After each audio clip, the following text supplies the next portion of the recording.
Magandang umaga po mga kaibon. Welcome back sa ating munting channel. At kung bago ka pa lang, please huwag kalimutan mag-subscribe at click the notification bell para lagi kayong updated. So ngayong araw ay kukuha tayo ng malunggay kasi nga yung mga alaga nating budgies ay yung iba ay may inakay na at yung iba ay may itlog na saka yung ibang pares na may paitlog na. So kailangan nila ng vitamins upang healthy yung kanilang itlog at saka yung mga inakay nila. So tara!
Okay na to guys, marami na. So tara, uwi na tayo.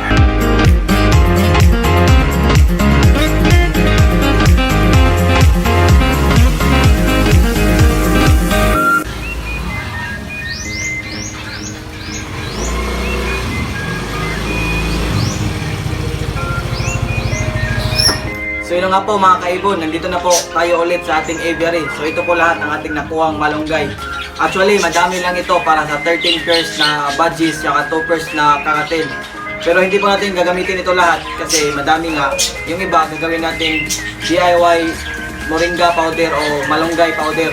So bago po natin ipapakain ito, lagi po natin tandaan na dapat lagi natin hugasan upang maging malinis siya at hindi tirahan na bakterya. So tara, hugasan po natin.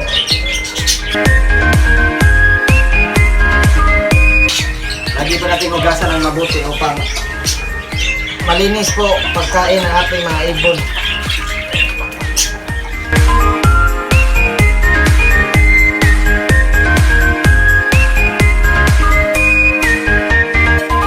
At sa mga hindi pa nakasubscribe dyan, huwag kalimutan mag-subscribe po.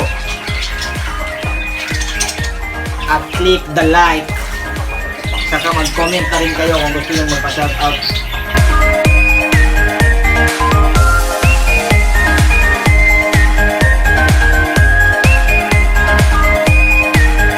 Sa paghugas naman ay gamitin nyo lang yung fresh water. Huwag nyo lagyan ng sabon o kahit na anong may chemical. Okay, sakto na to. Malinis naman to. Tara, pakain na tayo.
So yun na nga mga kaibon, no? Kita nyo naman kung gaano kalakas kumain ng malunggay yung ating mga alagang budgies.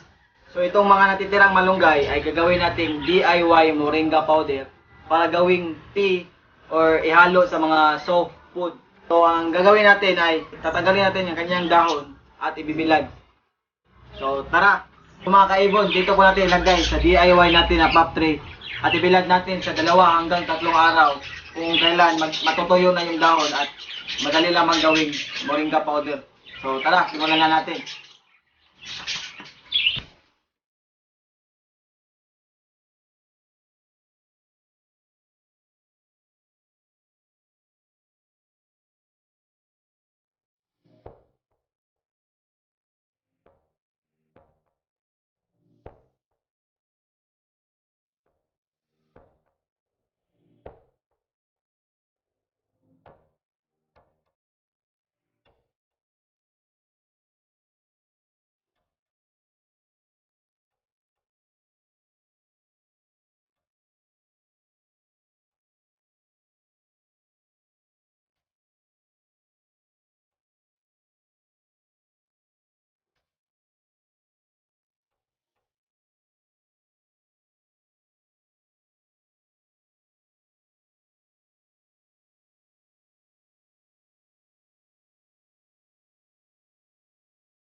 At yun na nga mga kaibon, no? Tapos na po natin ihiwalay yung ating malunggay. At ito naman ay tatapon na natin ito dahil hindi naman ito magagamit. So ngayon, ibibilad na natin ito ng 2 to 3 days. So tara!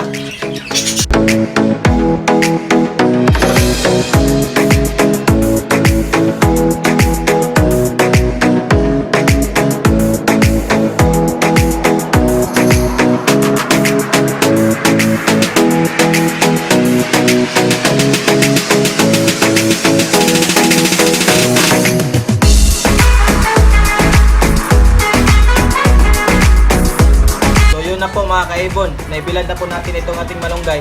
Hintay na lang po tayo ng 2 to 3 days bago ito matuyo at tumigas. Tsaka natin gagawin itong malunggay powder o mas kilalang moringa powder.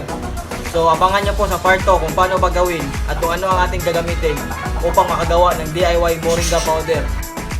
At yun na nga po mga kaibon, kung nagustuhan nyo po ang ating video ngayon, please huwag kalimutan mag-like, comment, share, subscribe, at click the notification bell para lagi kayong updated sa ating next video.